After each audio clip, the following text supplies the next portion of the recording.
사실은 하나님께서 저한테 어떤 꿈을 주셨냐면요, 그 음반 해설을 할 때 사실 제가 키운 가수 중에, 제가 키웠다기보다 뭐 하나님께서 저에게 선물로 그런 가수들을 허락해 주셨죠. 근데 가수들 중에 제일 유명했던 가수가 러브라고 하는 가수였습니다. 여성 사중창. 근데 이 가수들이 부른 노래가 바로 여러분이 그렇게 잘 알고 사랑하는 당신은 사랑받기 위해 태어난 사람이라는 노래예요. 제가 이 노래를 어떻게 만나게 됐냐면요, 약수교회라는 교회에 제가 중고등부 수련회 강사로 갔습니다. 예배도 인도하고 말씀도 전하고 과거에는 청소년 집회를 많이 인도했기 때문에 갔더니 첫날 집회 끝나고 나서 아이들이 뭐 이벤트를 꾸몄나 봐요. 막 불을 툭 끄더니 막 뒤에서 뭐 케이크를 가져더니 해피 버스데이 막 그러는 거예요. 그날 제 생일이었거든요. 어떤 애가 알아서 미리 준비한 거예요. 그래서 내가 야, 너네 어떻게 알았니? 그러니까 조상은 다 나와야 뭐 이러면서 이렇게 다 가져왔어요. 그래가지고 이제 케이크를 자르고 그런데 케이크를 자르고서 그때 아이들이 저한테 손을 이렇게 내밀면서 당신은 사랑받기 위해 하는 거예요.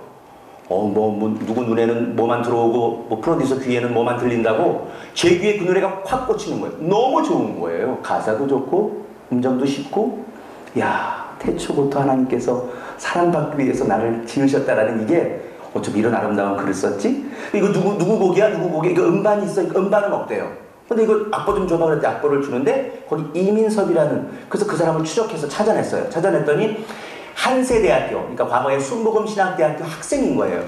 그래서 그 친구를 찾아서 만났어요. 우리 러브가 2집도 내야 되고 하는데 이 노래가 너무너무 좋다.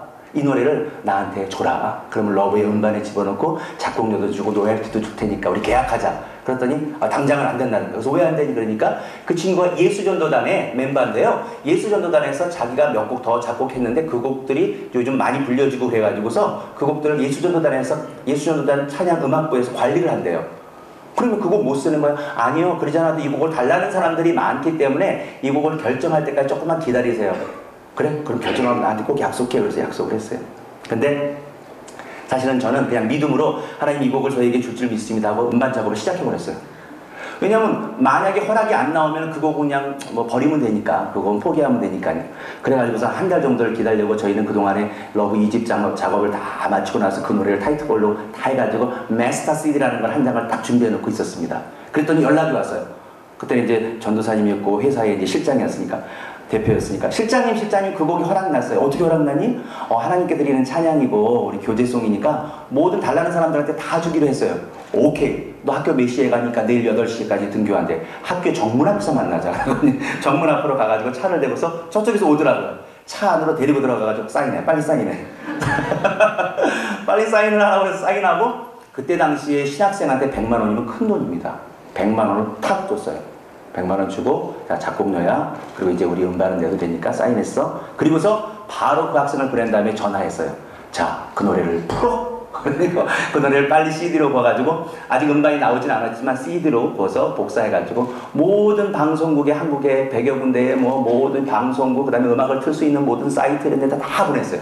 그날 저녁부터 이 노래가 흘러나오기 시작하더니 갑자기 전국에 이 노래가 퍼지기 시작하고, 러브의 당신은 사랑받기 위해 태어난 사람 신청곡 보내드립니다. 이렇게 나오기 시작하는 거예요. 그래가지고 이 노래가 세상말로 해서 대박이 됐습니다. 대박. 여러분, 미국에는 노래 잘하는 팝송 가수들의 이렇게 차트를 매기는 것이 바로 빌보드라는 게 있습니다. 들어보셨죠? 빌보드보다 더 무서운 게 뭔지 아세요? 길보드라는 게 있습니다. 길보드라는 건 뭐냐면요, 한국에서 가장 잘 나가는 음반들은 몰래 카피해갖고서 리아카에서 팝니다. 그거를 길보드라고 합니다. 길거리에서 몰래 타는 거. 그러니까 지금은 그런 거 있으면 큰일 나니까. 근데 옛날에 여러분 기억해보세요. 한국에 어떤 리아카에서요, 리아카에서 그냥 불법으로 카피해가지고 파는 거 있죠. 그게 길보드입니다. 한국에서 길보드로 나온 가스펠송이 딱 2곡 있습니다. 뭐 길보드에 창밖의 여자도 나오고 뭐 조용필 노래도 많이 나오고 뭐 신승훈 음악도 다 나왔지만, 길보드의 리아카 위에서 팔려진 딱 2장의 음반이 있는데 그 중에 하나가 전용대회 주여 이 죄인이, 오 주여 이 죄인이, 이게 길보드의 넘버원. 그 다음에 2번째 나온 길보드 음반이 바로 당신은 사랑받기 위해 태어난 사람입니다. 길보드에 나왔다고 하면 이건 벼락 히트예요. 네, 이렇게 히트가 됐어요. 그래서 이 음반이 수많은 사람들에게 사랑을 받고 됐는데, 그때 당시에 그 러브하고 비슷한 당시에 가요 쪽에서는 활동했던 여자 그룹 4명이 있었는데, 그 4명의 그룹명이 뭐냐면 핑클이라는 팀이 있었습니다. 혹시 들어보셨어요? 핑클? 핑클 말고 권사님 핑클 알아요? 핑클. 근데 얘네들이 약속해줘 이런 노래 부르는 애들인데 얘네들도 있었고 그 다음에 요즘 뭐 아이돌 그룹을 키워내는 SM 기획에서 H.O.T라고 남자애들도 있었습니다. 그것도 아세요? H.O.T라고 막 춤추면서 했던 젊은 아주 뭐 아이돌 1세대죠. 그런 아이들이 있었고 그 그룹 안에 또 SES라고 여자아이들 뭐 3명도 있었습니다. 근데 이런 그룹들이 국내에서 가요계에서 활동을 할 뿐만 아니라 보니까 대만, 중국 뭐 이런 데 가서도 공연을 하는 거예요. 근데 그걸 보면서 제 마음에 어떤 도전이 왔냐면요. 진짜 저런 해외 선교지에 나가가지고 노래를 해야 될 사람들은 우리들이라는 거예요. 왜냐면 선교지니까 예수를 안 믿는 나라들이니까 거기 가서 러브의 당신은 사랑받기를 부르면 얼마나 좋을까. 그때 당시는 한류라는 말도 없었습니다. 그냥 얘네들이 그 나라에 가가지고 한글 반 영어 노래로 이렇게 번역해가지고 반 그 나라 언어로 반 해가지고 그냥 공연하는 거예요. 한국에서 인기가 많으니까 거기 가서도 그냥 노래 공연하는 거예요. 한류라는 것은 이렇게 생기지도 않았던 때예요. 근데 제 마음속에는 우리 찬양 가수들이 정말 이렇게 아름다운 노래를 가지고서 선교지에 가서 그 나라에 가서 당신은 태초부터 사랑받기 위해 태어난 사람이라는 말을 인도네시아어로 바꾸고 영어로 바꾸고 일본어로 바꾸고 중국어로 바꿔서 노래하면 그 가운데 하나님께서 역사를 하셔서 그들이 예수 그리스도를 만날 수만 있다면 진짜 우리가 복음의 내용들 진짜 기쁨의 소식 행복의 노래들을 우리가 진짜 노래는 우리인데 그래서 욕심이 생긴 거예요. 하나님이 주신 소원이다 생각하고요. 그 노래를 영어로 바꿨습니다. 영어 버전으로 바꿔서 녹음을 다 음악은 있으니까 그냥 아이들 영어 연습시켜가지고 빨리빨리 외워 그리고 막 보면서 연습시켜가지고 제가 미팔군에 알고 있는 목사님이 있어요. 어떤 분의 소개로. 그래서 미팔군에 가끔 가서 우리가 공연도 해드리고 그 안에 있는 한인들이라든지 외국 군인들 예배 드릴 때도 우리가 특송도 하고 그랬습니다. 근데 그 스티븐 목사님이요. 미국 분이신데 그 스티븐 목사님이 한국말을 제법 잘하세요. 그리고 미팔군 안에는 스테이크 하우스가 또 있습니다. 그래서 가끔 스테이크 하우스 가서 스테이크도 먹고 그랬는데 그 목사님께 전화를 했어요. 목사님을 뵈러 갑니다. 스테이크 먹으러 오십니까? 아니요. 스테이크도 스테이크지만 제가 목사님한테 보여드릴 게 있습니다. 빨리 오십시오. 그래서 이제 갔어요. 가가지고 이제 스테이크 또 대접받고 목사님은 눈치를 이렇게 보다 목사님 러브 있잖아요. 러브 이쁜 자매들 알고 있습니다. 그 러브 왜 그렇습니까? 이걸 러브 내가 영어로 만들었어요. 영어. 목사님 영어 버전으로 만들었어요. 잉글리시 버전으로. 그래서 목사님 귀에 CD 녹음한 걸 들려드렸어요. 목사님이 쫙 한 30초 들으셨으니 딱 빼는 거예요. 그러더니 목사님이 이건 누가 번역한 겁니까? 그래서 제가 번역했는데 다 틀려 먹었군요. 왜냐면 여러분 우리는요 맨날 영어를 어떻게 배웠냐면 성문 종합 영어로 배웠습니다. 영어는 종로학원. 그러니까 맨날 영어를 번역하고 그러면 그냥 옛날에 했던 식으로 주어 동사 목적.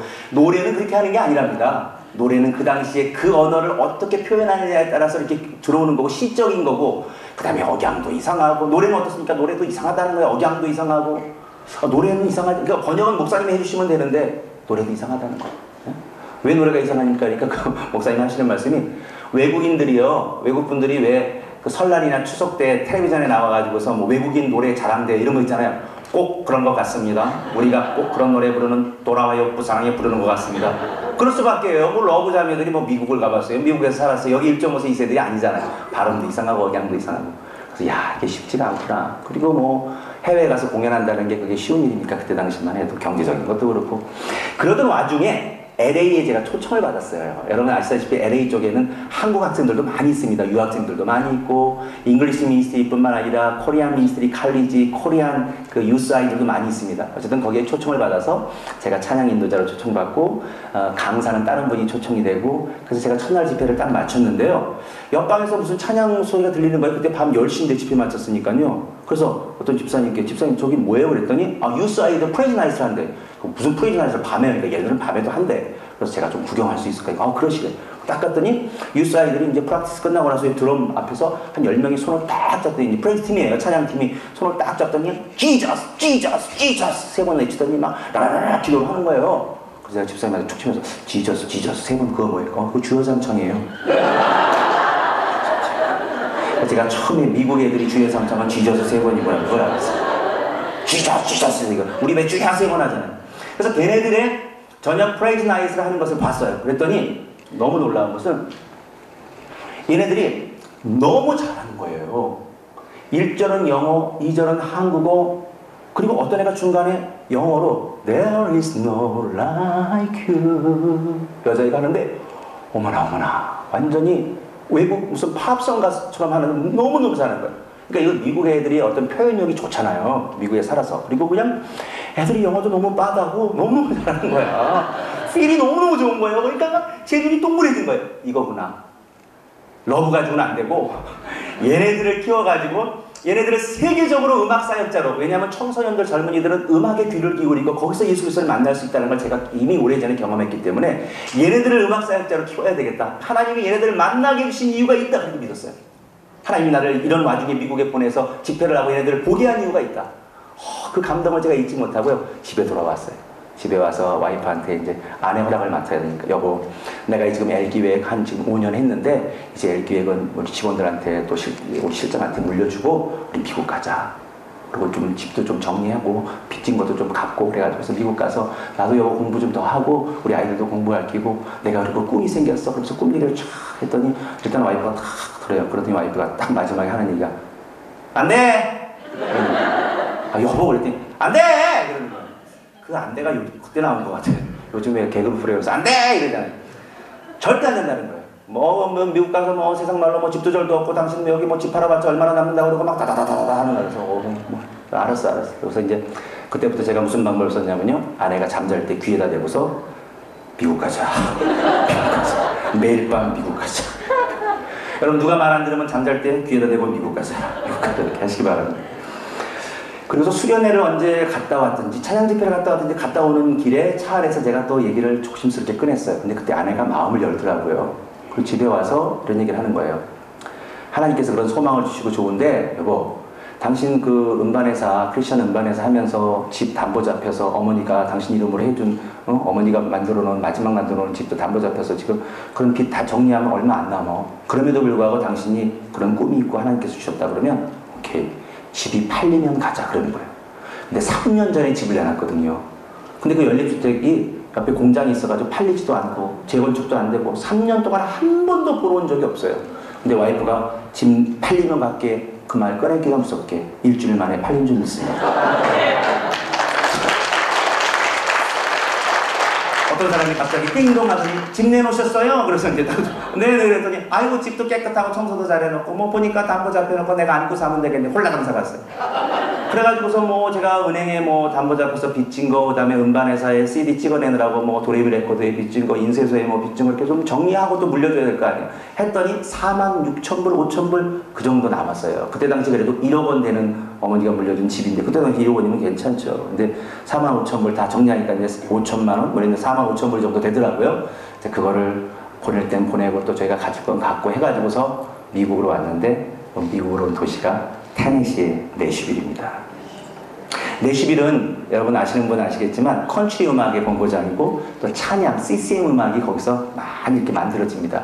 그리고 제가 미국 방문할 때마다 내슈빌에 있는 큰 음악 축제 같은 데도 참여하고 그러다 보니까 내슈빌에 있는 연합감리교회 목사님하고 친하게 되고 또 언젠가 미국 오게 되면 당신네 교회 와서 음악사역자로 좀 봉사하시면 좋겠습니다. 그런 얘기도 하게 되고 교인들하고 친하게 돼서 주저없이 큰 도시로 안 가고 내슈빌로 가게 된 거예요.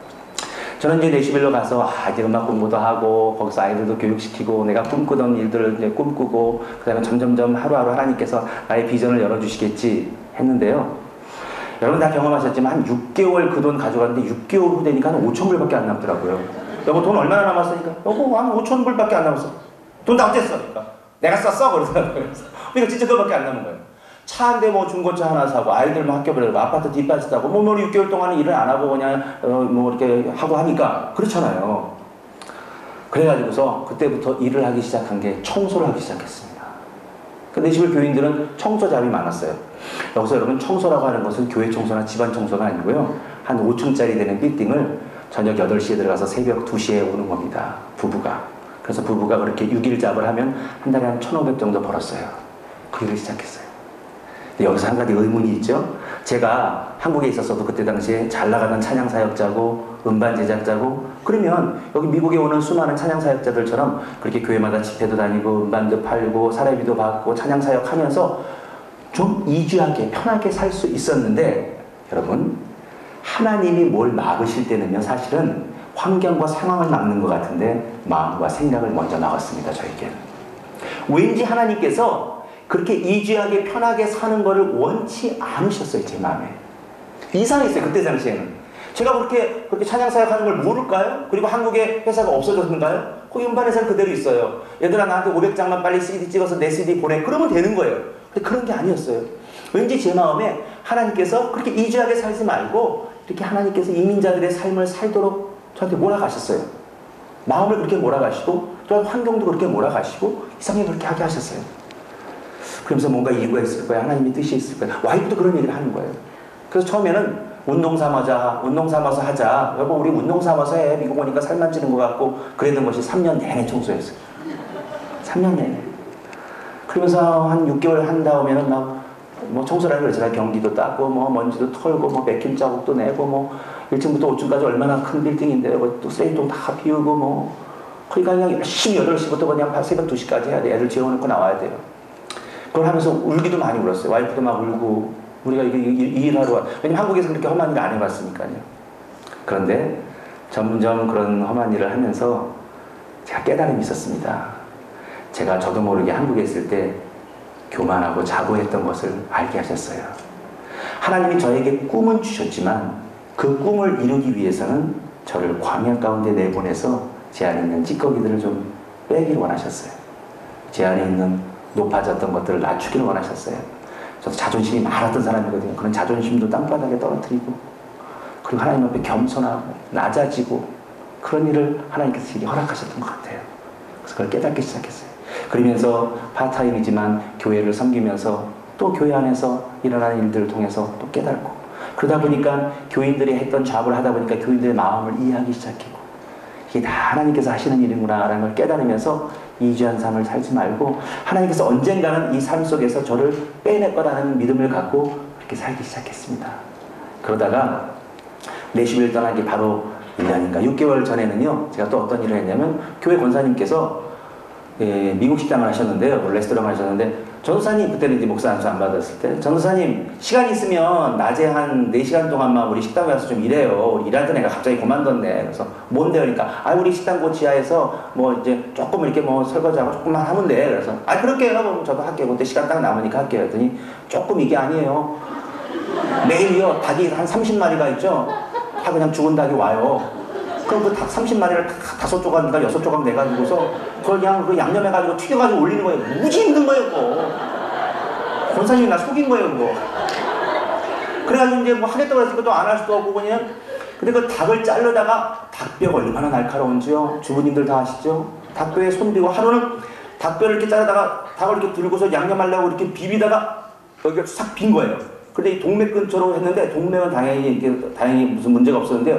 피가 나오는데요. 저는 피가 무슨 영화에서는 뭐 하면은 피가 푹 솟잖아요. 그거 진짜 솟더라고요. 피가 퍽 나오는데요. 너무 놀란 거예요. 큰일 날 것 같은 거예요. 그리고 막 처음에는 동맥을 다친 줄 알고 너무 놀래가지고 막 권사님한테 권사님이 여기 피 나와요. 막 피가 막 솟아요. 그러니까 권사님이 뭐라 그러냐면 그냥 꾹 눌러요. 이분은 경험이 많은 거야. 닭뼈에 많이 배워본 거야. 그냥 꾹 누르고 있어요. 당신 바쁘다 이거죠. 꾹 눌러서 될 일이 아닌 것 같으니까 꾹 누르고 있으면 조금 있으면 멎어요. 꾹 누르고 있더니 조금 있으면 멎더라고요. 그 다음에 이제 닭 튀기면서 제가 무슨 기술이 생겼냐면요. 닭을 하도 만지니까 닭뼈의 그 구조를 알기 시작했어요. 그래서 어느 날 이제 그 닭 튀기고서 이제 올려보낸 다음에 저도 이제 식사하고 할 겸 올라가서 콜라 한 잔 먹고서 맨날 오는 손님이 있어요. 미국분 손님이 있는데 그분 옆에 가가지고 제가 이제 먹은 닭뼈를 이렇게 이제 좀 테이블 위에다가 목뼈, 날개뼈, 테이블에 이렇게 맞추기 시작했어요. 이거 등뼈, 엉치뼈 탁 맞췄더니 이분이 눈이 동그래지면서 Are you doctor? 닭뼈 맞추는 게 닭탕다. 어쨌든 그러니까 그분은 너무 신기한 거예요. 이 사람이 내가 먹은 닭뼈를 어떻게 이렇게 잘 맞추지? 그러더니 팁을 10불을 준 거예요. 야 이게 찬스다. 그래가지고 매일 올라가고 닭뼈를 맞추기 시작했어요. 일주일에 한 50불 벌었어요. 뭐 그렇게 해서 이제 40일의 생활을 보냈는데 하나님께서 딱 3년 만에 진짜 딱 3년 만에 저를 LA에 있는 어떤 큰 UMC 찬양 집회 때 그 교회에도 찬양 목사님이 있는데 그 큰 연합 찬양 집회 때 한 1000여 명 모이는 집회 때 저를 하나님이 세우신 거예요. 세우고 그 교회 찬양팀 연합 찬양팀에서 제가 그 팀을 이끌고 4월 동안 집회를 하고요. 또 목사님이 다른 목사님이 설교하시고 근데 첫날 집회 끝나고 나서 몇몇 목사님들이 저를 프로포즈 했어요. 당신 교회 와서 사역하고 좀 내시빌에서 좀 나올 수 있도록 할 수 있냐고 좀 기도하고 있었다고 그래가지고 제가 뉴저지로 이사를 했습니다. 몇 개월 후에. 그래서 뉴저지 와서는 제가 또 일했던 곳이, 제가 목사 안수를 준비했던 것이 성결교였어요. 성결교에서 목사 안수를 받고 또 깊이 이민교회의 부목사로서 사역을 시작했죠. 그 사역을 시작하면서 제가 그때 느낀 것은, 하나님께서 이렇게 이민자들하고 깊이 부목사로 사역하면서 이민자들의 아픔을 나누게 하기 위해서 이런 고난도 있었고 또는 낮추게도 하셨구나 라는 걸 이렇게 깨달았습니다. 여러분, 우리 삶 속에 원치 않은 고통이나 원치 않은 광야가 있을 수도 있고, 또 어떤 분들하고 상담하다 보면 목사님 이렇게 광야 어려운 얘기 다 하다가 나중엔 또 이래요. 그런데 목사님, 내가 이런 광야나 이런 어려움이 있어야 되는 이유도 알아요. 그리고 하나님께서 저에게 이 일을 통해서 깨닫게 해주신 것도 있어요. 그리고 이 광야가 영원하지 않다는 것도 알아요. 자기가 질문해놓고 답 다 하네요. 그래서 여러분, 상담은요 끝까지 들어주면 돼요. 그래서 제가 마지막 한마디만 이렇게 합니다. 뭐라 그러냐면, 집사님, 권사님 다 아시네. 다 알고 하나님의 뜻이 그 안에 있는 것도 다 깨달으셨네. 그러면 우리 한 가지만 제가 말씀드릴게요. 그러면서 이렇게 얘기합니다. 그렇다면 기왕 가야 될 광야라면, 기왕 건너야 될 사막이라면, 집사님, 권사님, 우리 노래하면서 즐겁게 갑시다. 네. 여러분도 한번 따라해 보실래요? 기왕 가야 할 광야라면 꿍시렁 대지 말고 행복하게 갑시다. 한 번 더. 기왕 건너야 할 사막이라면 노래하며 건넙시다. 그렇게 해서 제가 만들고 부른 찬양이 있는데요. 들어보세요.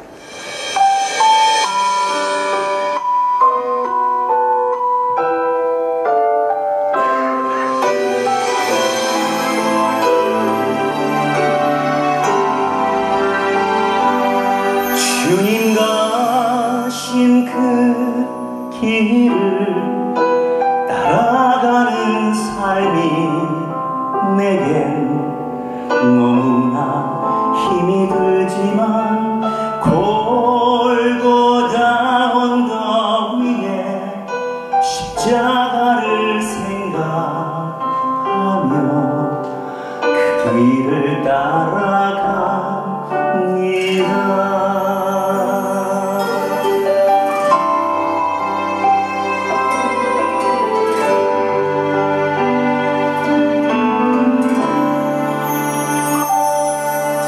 때론 견디기 힘든 일이 닥쳐 나를 쓰러뜨리려 하지만,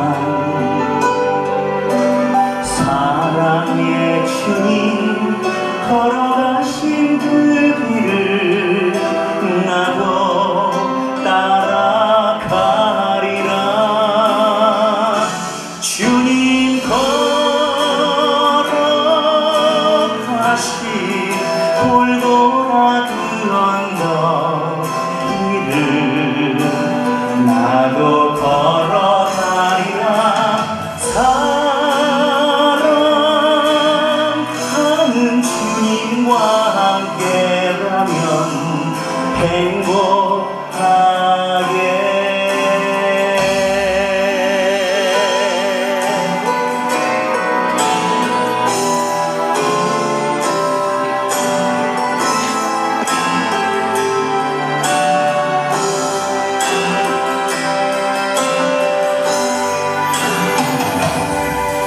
때론 견디기 힘든 일이 닥쳐 나를 쓰러뜨리려 하지만,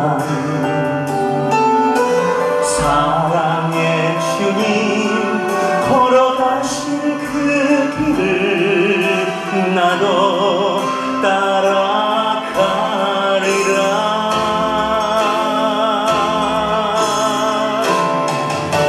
주님 걸어가신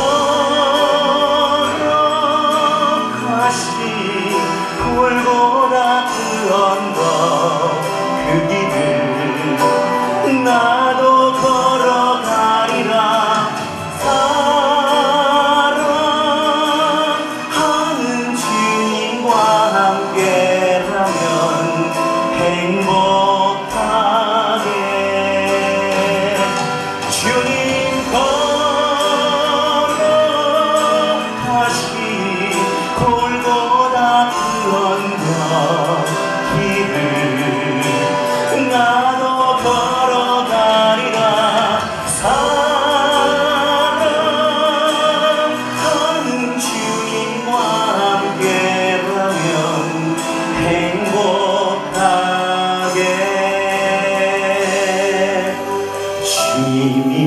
가신 그